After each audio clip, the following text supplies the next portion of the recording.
What's poppin', boys? Yeah, hand for hand is in play. The bubble is here. I think I put the payouts up on the screen in a second. Yeah, direct bubble lets me be pretty loose. I cover everybody on my table. I can win their bounties, and they do want to not bubble for the 1.5 buy-in pay jump, so they'll be forced to be pretty tight. I mean, this is a pretty good hand, but in general, I can be quite loose in this spot. The bubble bursts after that, and the fish min raises. So I pump him. He has a pretty small bounty, but he's also just a loose whale. It's a pretty easy 3-bet. If I get cold forward here, I would fold, I guess. We don't flop much. And I just don't think the fish is folding any piece at all. So a little bit of an interesting spot. Do we need to delay bluff him? Are we cool just to try and hit our equity? Like, say we check through and just had ace high. Would I bluff? Would I not? Kind of interesting spot. But we do turn top pair. I decide to take a bluff catch line. It could be a painful spot though. Like if we check the turn, he bets large. Like it's not hard to trap a straight on this board, and we block it min. Anyway, whatever. River top 2 against a whale. Just pray that he either heroes or got cooled, like rivering 2-pair with a jack, or deciding to call with a check back king, etc. Yeah, I included more hands here, just because the dynamic of how things change with the payouts and the bounties and all of that. So there might be some more hands that are boring or just coin flips. Like this one is a coin flip. Pretty standard though. And again, it's just some of the power of my stack at the table. Like I can take everybody's bounty. I can just go around reducing the SPR by raising preflop. Bit of a chink in my armor though. I do lose a flip there. And then this pot, it didn't really feel like I want to raise pre, even though I can try and go after his bounty. Like the hand's just too bad. So I do think I'm limping a decent percent of hands here. This one seemed fine. He's on auto check mode, which is quite interesting. He goes snap check, snap check. I might decide whatever, value bet this hand. And he snap calls, which is possibly fine, but not this time. He's gone for a very nitty flop and turn check. Anyway, whatever. Totally fine, I guess. The fish has been continuing to min open, and too loosely, I decided to put him in a spot here with a pretty shit hand, but also just whatever. I can win the fish's bounty, I can fold off the dudes behind me. And I can obviously just flop an ace or a king with this. He's going to have like free roll v free roll. Flush draw versus straight draw. It's not a flush, but it's also not a straight. So yeah, whatever. I like to do this with Fisher. Give him a nice hand whenever you chop a pot. All right, so here's, in my opinion, the first of a few mistakes. I decide not to punish this guy's limp. Actually, no, this one is okay. This guy's bounty is not that big. We're currently 14 left. So there's a min pay jump coming up. 13th place pays $100 more. It's not relevant particularly, but yeah, competing only for a $200 bounty, I don't think it's reason for us to raise preflop with this hand. But spoiler, I will make a bunch of plays I don't agree with. This was like the first time I made a deep run in a bounty. I just hadn't really thought about the spot enough, and I've since then done a little bit of work on it. So I feel a bit more knowledgeable, whereas this is just me. I've always done this in poker and life in general. I'll just jump into spots that I don't really know and try to figure it out. It's enjoyable, for one. And two, I think it motivates me to improve more when I fuck up. Anyway, I limp in here. This is also kind of interesting. I could just be aggressive and raise preflop. Not really a huge deal. I guess I incentivize the guy to my left with a large bounty and Grishuk on the button to play more hands when I limp. And this hand is a better multi-way hand than it is heads up. Which might seem surprising. But yeah. That's kind of part of the flush draw not being involved with the set draw. I can hit like a magical set of 8s with a flush draw for infinite multi-way equity. But yeah, we don't hit shit. It's actually a good screen name, very involved. I don't know if his VPIP is accurate though.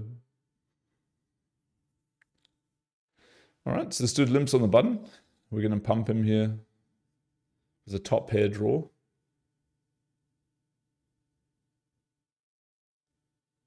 Will this guy join the pot? Yes. Wish him well. Wish him well on his way. We flop top pair with a gutty BDFD and some overs. So yeah, it's an interesting spot. Like if I had a stabbable hand, I'd want to stab.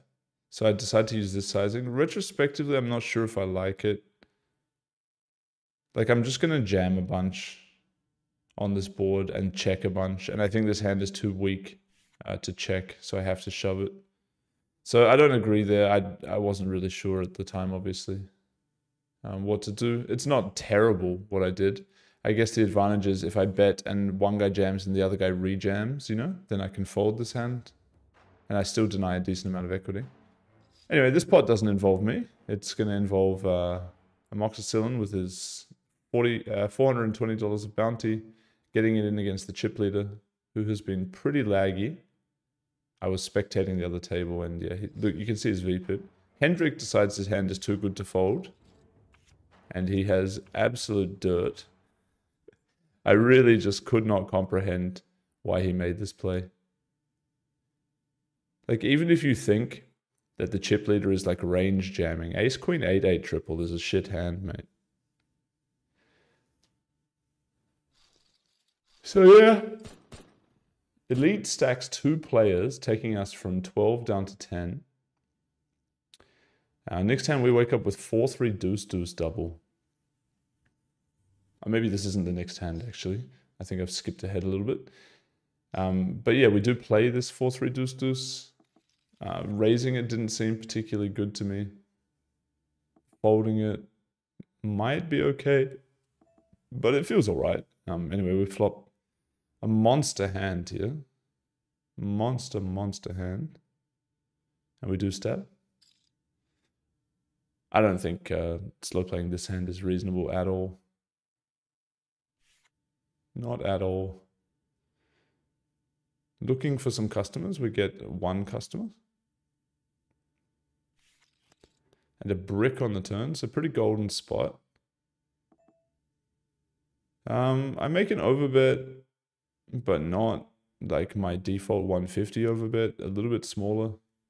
Don't really know why I did this. Maybe my math at the time was just bad. I'm not sure.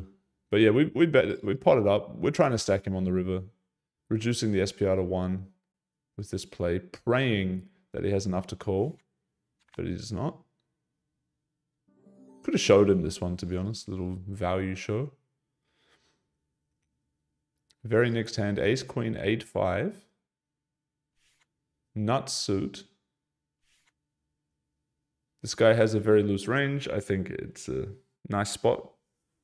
We're going to get to defend some reasonable hands like this. His post-flop range is going to be quite weak, actually.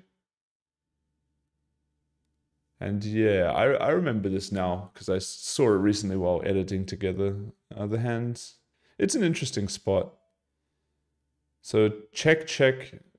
We have a 5 on the turn. And this feels like, you look at it, it's like you could almost bluff here, but not really. Like I think you want to have more equity than this. You know, this is just a loose 5 blocker. So yes, we do not get involved. Check, check, and the river is a 9.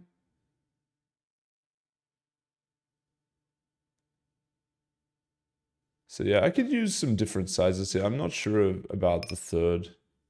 Like the third is the kind of size I can bet with like king jack. Those kind of hands more so. I think with this I might want to bet like half pot. Something like that. But yeah, having a few sizes in the spot is something I'm trying out. But yeah, so I'm going to bet small river. He's going to raise. And I kind of have a 3-bettable hand. Like, it's just the spewer inside me, like, considers clicking, you know. But the rational man that I've grown to be at my ripe old age thinks better of it and lays it down. Now, this spot is pretty interesting. I think the ICM on me, it's kind of weird, where he should be auto-aggressive because I have such a large bounty, but I still kind of want to be a bitch. For one, just the default ICM, like I want to get to the final table. I want to, you know, move up in the money. But two, I also want to continue covering all of the other players at the table so that I'm competing for their bounties when we get into pots. So I get a pretty marginal spot here post-flop, unfortunately. And I decide that even though I do have a double backdoor flush draw and a draw to the nuts, I could hit a king, could be good. He's just supposed to be quite aggressive and keep reducing the SPR to try and win my bounty. So even if I hit a draw on the turn, I'm not realizing the equity that often. Like, he's just going to barrel quite a lot. So I felt better to fold the flop. Now we've got the customer that we want to have. We've got the hand we want to have. With 3-bet get called, pretty juicy flop. Pleased to see this flop. We make a default c-bet. And the turn is quite interesting. So SPR is 1. We're going to be ripping a lot of stuff here.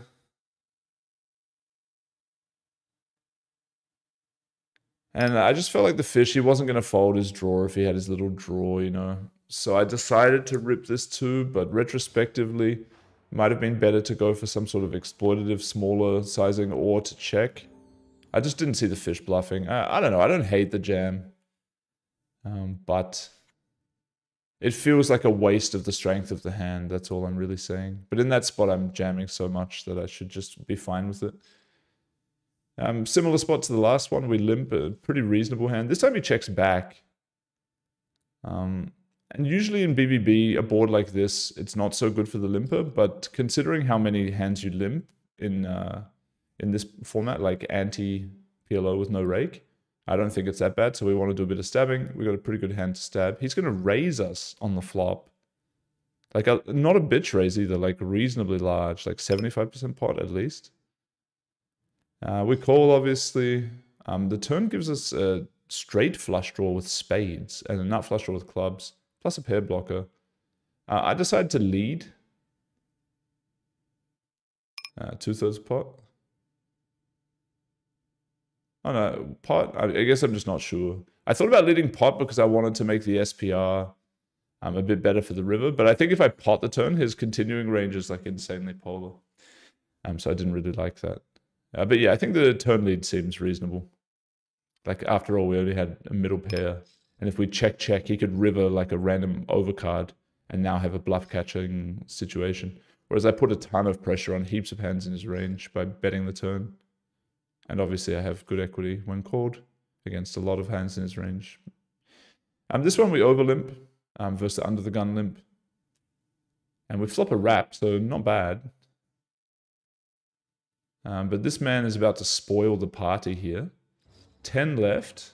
Contesting, there's a little pay jump, $130 pay jump. Not that that's the reason we fold, like we just have trash multi-way equity. And he's jamming for 3 and a bit times the pot. Runs into a cooler. And I gotta just pause for a second here. Like, at the time, I felt like this elite guy was, you know, playing quite strong. He was always 3-betting and, you know, 4-betting, getting it in. Felt like he was always aggressive. But actually, every single showdown, the guy just had the fucking nuts. I gotta say, just had the nuts. And he didn't punish, like, very involved limp. My limp, okay? He didn't punish with this fucking hand. I mean, this is terrible. Terrible, terrible, terrible. Because if very involved limp raises him, he doesn't really care. Like, it's a bit annoying. He has to call. But whatever, there's the bounty to offset the EV loss of the call. But he wants to juice the pot against me for sure. Like, look at this spot. Look at my bounty. My bounty is like the same as the payout right now, you know? So yeah, not punishing this hand, it's the sign of a true nit, actually. So maybe he just had a god run of cards and I didn't realize it at the time. But looking at the showdowns retrospectively, it's just a lot of nizzles. A lot of nizzles. This is a tough little hand. We check back. Flop dry bottom 2. I like leading, especially with no BDFD, because so many turns are just bad. Like, this is just a bad card. And now a bit of a question how to play it.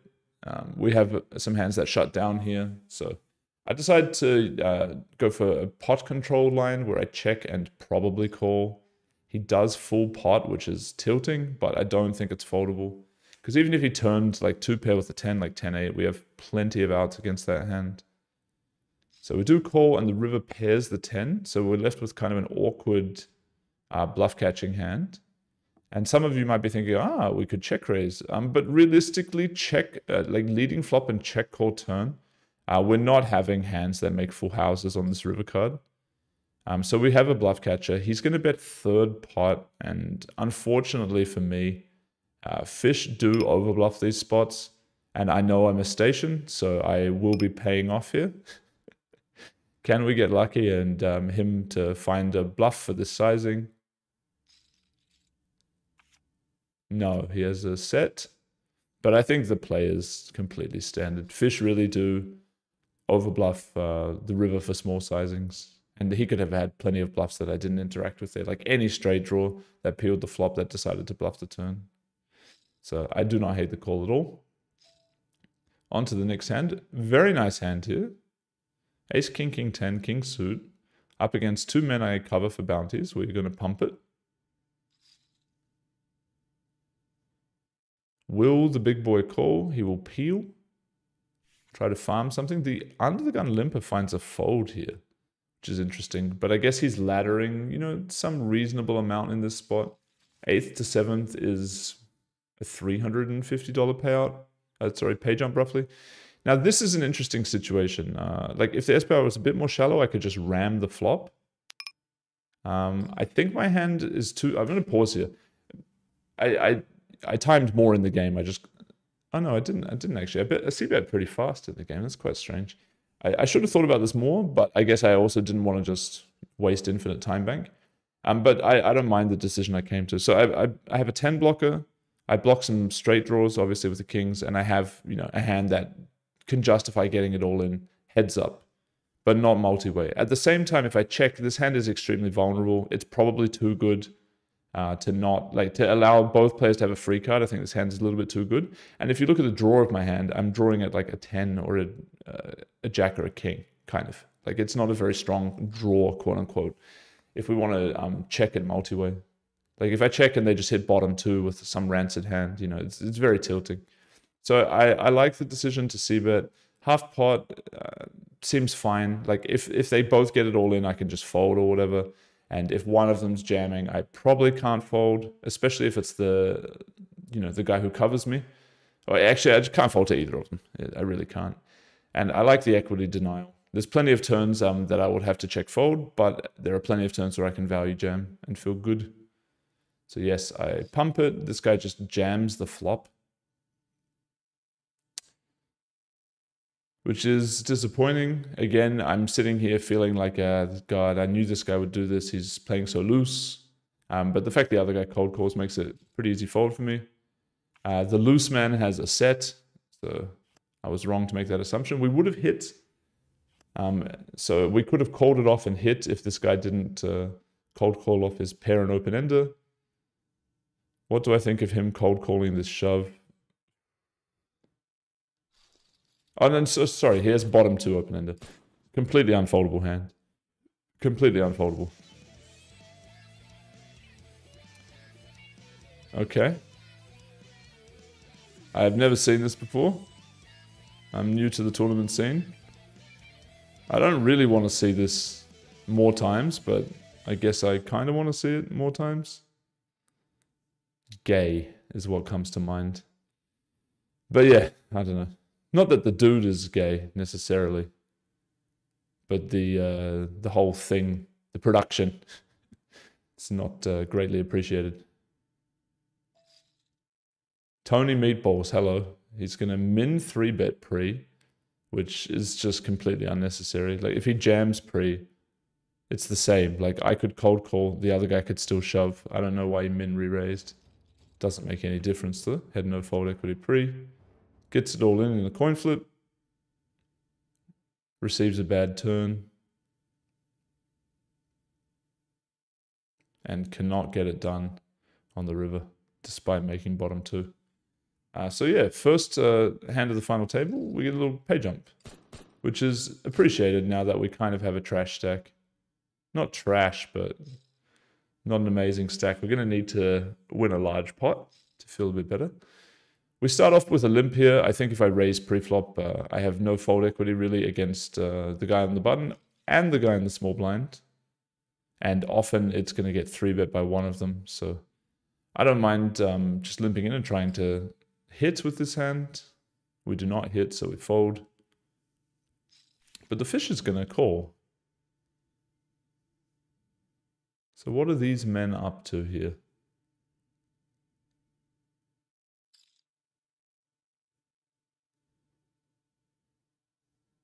Nothing. So yeah, consider that balancing. Sometimes I'll randomly include something. Okay, this hand is worth a pause. So I would say that this is one of the worst played hands by me on the final table and in this video in general. I just don't like the raise pre. Like, I know what I was thinking at the time. I'm thinking, okay, look at the big blind. He's got a 470 ante. You cover, nice. You know, let's reduce the SPR. Let's try and stack him for his bounty. But that is just terrible thought because I have a $1,200 bounty. And look at the dudes behind me in position. Like, they are never, ever, ever folding. Ever. This hand is just not strong enough to want to reduce the SPR, especially if they might 3-bet. And now we're playing like, you know, we're just basically gifting off our bounty. You know, if we hit any bottom pair in an SPR 0.5. So I think a limp is extremely obvious. And a raise here is a punt. Nonetheless, Josh just calls, but the chip leader does squeeze. And so now I have a pretty tilting spot. I could call to realize my equity, you know, because obviously chip EV, this is a snap call. So I could call just to try and hit the flop here, or I can fold, stay alive for the ladders. What's it? There's how many left now?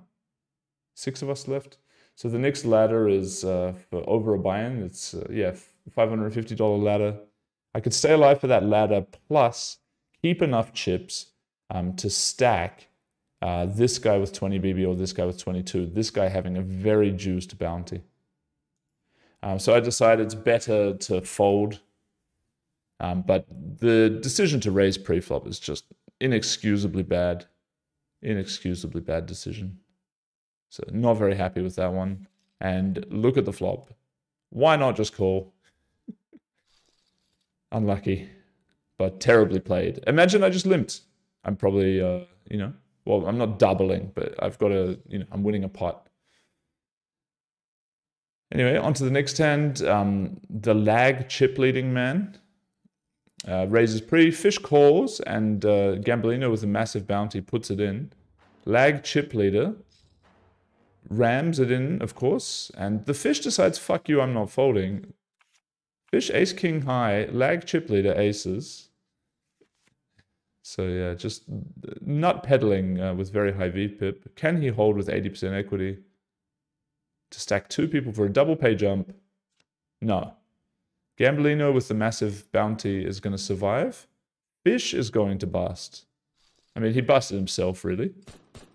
But yeah, little pay jump for us there. Appreciate it.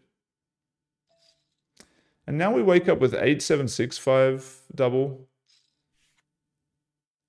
And I think I just have to farm the chip EV. I'm not just sitting here waiting for a pay jump. You know, I want to get into a good position to win. This guy's going to come up with just an auto squeeze. So at this point, I guess I haven't looked at the showdown, the showdowns too much. But I'm giving him some credit. Lag chip leader style in PLO MTT, which I'm going to fail to type multiple times. I'm not a good enough typer, and my keyboard actually doesn't have letters on it. So I often make mistakes. I should probably organize a better situation for myself than that. But yes, anyway. Here we go.